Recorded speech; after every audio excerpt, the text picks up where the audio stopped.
सभी को राधे राधे। आज हमारे नया क्लासेस में आप सभी का स्वागत है। आज हमारा टॉपिक है जो 12वीं फिजिक्स का चल रहा था, उसी में हम अगला टॉपिक देख रहे हैं। अगला टॉपिक है प्रेरण द्वारा आवेशन। आवेशन हम कल घर्षण द्वारा देखे थे। तो किसी भी पदार्थ में आवेशन हम 3 तरह से कर सकते हैं। ये हमारे माइंड में भी रहना चाहिए, क्योंकि एग्जाम में आ सकता है कि हम कितने प्रकार से आवेशन कर सकते हैं। तो वह है 3 प्रकार से, घर्षण द्वारा, चालन द्वारा और प्रेरण द्वारा।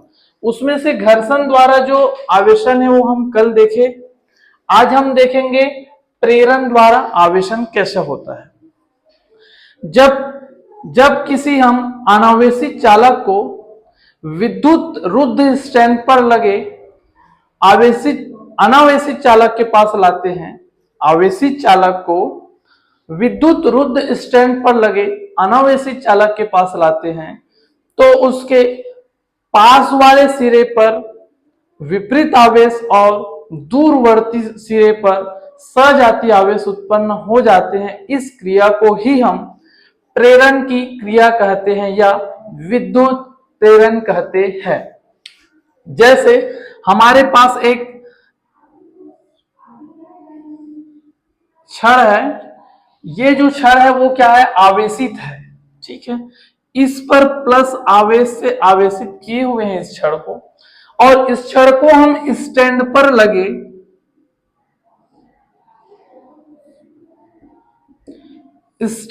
लगे एक दूसरा क्षण लेते हैं जो क्षण आवेशित नहीं है।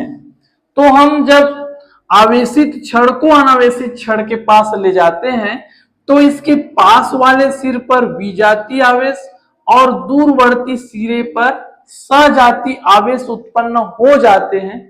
इस क्रिया को ही हम प्रेरण द्वारा आवेशन या विद्युत प्रेरण की क्रिया कहते हैं। प्रेरण द्वारा आवेशन, जब किसी आवेशित क्षण को विद्युत रुद्ध स्टैंड पर रखे किसी अनावेशित चालक के पास लाया जाता है, तो अनावेशित चालक के पास वाले सिरे पर विजातीय आवेश, इसके पास वाले सिरे पर विजातीय आवेश यानी कि दूसरा आवेश, तथा दूरवर्ती सिरे पर सजातीय आवेश, सेम आवेश उत्पन्न हो जाना ही प्रेरण द्वारा आवेशन कहलाता है। अब हम देखते हैं स्वर्ण पत्र पर विद्युतदर्शी।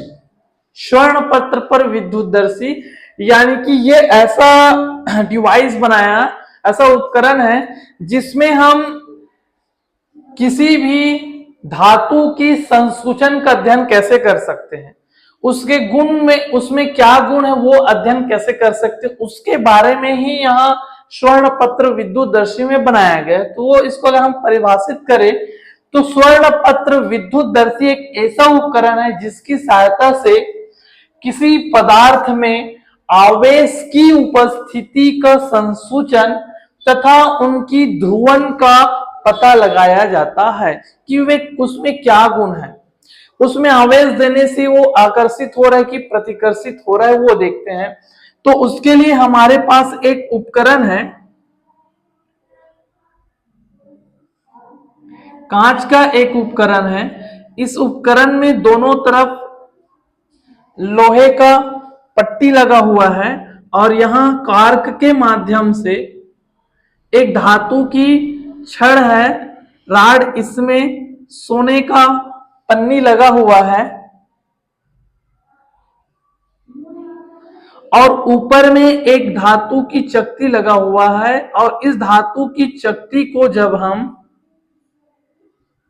प्लस आवेश से आवेशित करते हैं तो प्लस आवेश से आवेशित करने से क्या हो जाता है, ये जो सोने की पन्नी है वे जो है ऐसा रहता है, वो फैल जाता है। मान लो वो जो है हमारे पास, एक उदाहरण हम देते हैं, ये पन्नी है, ठीक है, ये पन्नी है मान लो ये।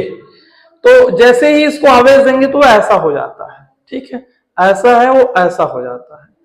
वैसे ही ये जो पन्नी है वो फैल गया आवेश होने से, तो ये पता चला कि जो सोने की पन्नी है उसमें ध्रुवण है, उसमें आवेश देने से उसमें प्रतिकर्षण हो रहा है, यानी कि दोनों तरफ सेम आवेश है। तो ये जो है सिर्फ देखने के लिए था कि किसी धातु में क्या गुण है, कैसा है, तो वो हम ऐसा पता लगा सकते हैं। कांच का एक जार है, उसमें कार्क के माध्यम से एक धातु की छड़ को लटका देते हैं और उसमें सोने की पन्नी लगाते हैं, और ऊपर में जब किसी आवेशित चालक को उस चकती के पास लेके आते हैं तो पूरे छड़ में यह आवेश क्या हो जाता है, वितरित हो जाता है, फैल जाता है और सोने की पन्नी तक आता है। तो सोने की पन्नी जो है वो क्या हो जाता है, प्रतिकर्षित हो जाता है। हमने कल जो देखे थे घर्षण द्वारा आवेशन, तो घर्षण द्वारा आवेशन में हमने देखे कि जब जो बादल है वो कड़कते हैं, जब बादल घर्षण करते हैं तभी बिजली क्या होता है, चमकता है, तो वो घर्षण द्वारा आवेशन था। साथ ही साथ हमने देखे कि बेंजामिन फ्रैंकलिन ने जो कांच की छड़ और एबोनाइट की छड़ को ही उपयोग करके कैसे हमने घर्षण द्वारा आवेशन किए हैं, उसमें इन तीनों आवेशन के ही उपयोग से हम क्वेश्चन सॉल्व करेंगे। तो वो क्वेश्चन में हमें मालूम होना चाहिए कि जो आवेश है वो इलेक्ट्रॉन और प्रोटॉन में क्या है। कल हमने इलेक्ट्रॉन आवेश उत्पत्ति का इलेक्ट्रॉनिक सिद्धांत देखे, तो आवेश उत्पत्ति कैसे हुआ वो देखे, तो उसमें हमें यह भी मालूम होना चाहिए कि जो आवेश है इलेक्ट्रॉन और प्रोटॉन में, और इलेक्ट्रॉन और प्रोटॉन का द्रव्यमान कितना है ये हमें मालूम होना चाहिए, तभी हम न्यूमेरिकल्स कर पाएंगे। शायद कल के ही क्लास में न्यूमेरिकल हो पाएगा।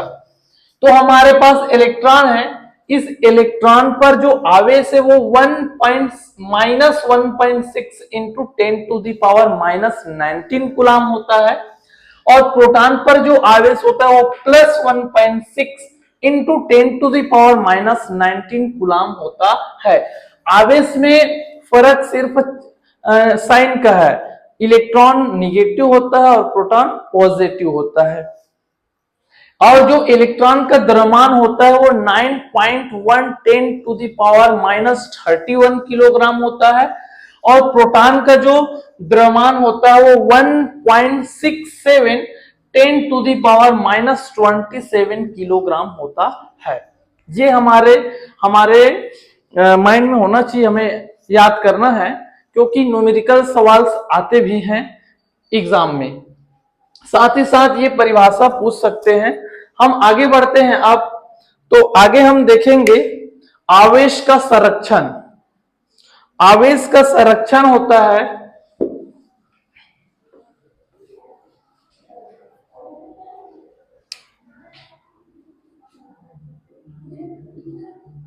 आवेश का संरक्षण, ठीक है। किसी विलगित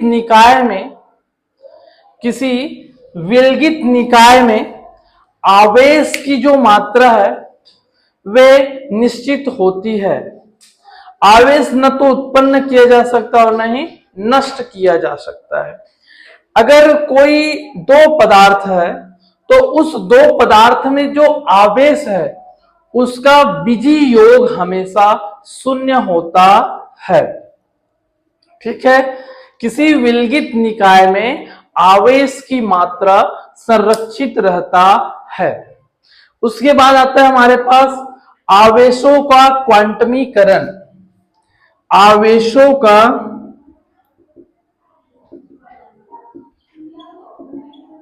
क्वांटमीकरण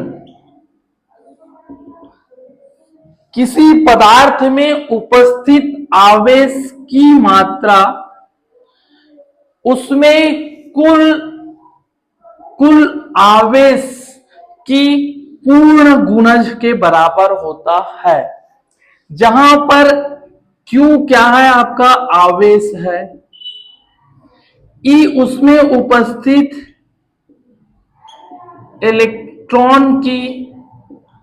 इलेक्ट्रॉन है, और n जो है उसमें उपस्थित इलेक्ट्रॉन के परिमाण को बताता है, जो E का पूर्ण गुणज है। पूर्ण गुणज है जहां पर n क्या है, पूर्णांक है। n क्या है जी, पूर्णांक है। यानी कि ये होगा +-1, +-2, +-3, +-4 अप टू ऐसा रहेगा। और ये जो n का वैल्यू है, जो किसी भी पदार्थ में आवेश है, वे फ्रैक्शन के रूप में नहीं रहता है, वो एक पूर्णांक संख्या के रूप में रहता है, वे अपूर्ण नहीं रहता। जैसे 1/2, 2/3, 3/4 ऐसा नहीं रहता है। एक बार और देखते हैं आवेश का क्वांटमीकरण। किसी पदार्थ में उपस्थित आवेश उसमें उपस्थित इलेक्ट्रॉन के पूर्ण गुणज के बराबर होता है। जहां पर Q आवेश है, A उसमें उपस्थित इलेक्ट्रॉन है, N उसका गुणज है कि उसमें कितना मात्रा में इलेक्ट्रॉन है, वो पूर्णांक है। N पूर्णांक में आएगा, प्लस माइनस हो सकता है। यहां पर थोड़ा सा हम IIT जी नीट्स के हिसाब से देखें तो इसी में जो वैज्ञानिक ने अभी नया रिसर्च में आया है कि वे दो तरह से हमारे पास अभी ज्ञात है, एक है +-1/3 और एक है +-2/3। ये हम अभी बताए कि फ्रैक्शन के रूप में तो ज्ञात नहीं है, लेकिन दो ऐसा आवेश की मात्रा है इलेक्ट्रॉन के, वो ज्ञात हो चुके हैं। तो एक को बोल रहा है 1/3 को बोल रहा है अप क्वार्क, ठीक है। इसको हिंदी में भी क्वार्क ही लिखेंगे, अप क्वार्क। और एक है आपके पास डाउन क्वार्क, ठीक है, डाउन क्वार्क। ये आप याद रखेंगे क्योंकि पूछ सकता है इसमें से कौन अप क्वार्क है और कौन डाउन क्वार्क है। अब हम आगे देखते हैं, आगे देखेंगे तो हम देखेंगे संपर्क में रखे दो आवेशों के विशेष गुण।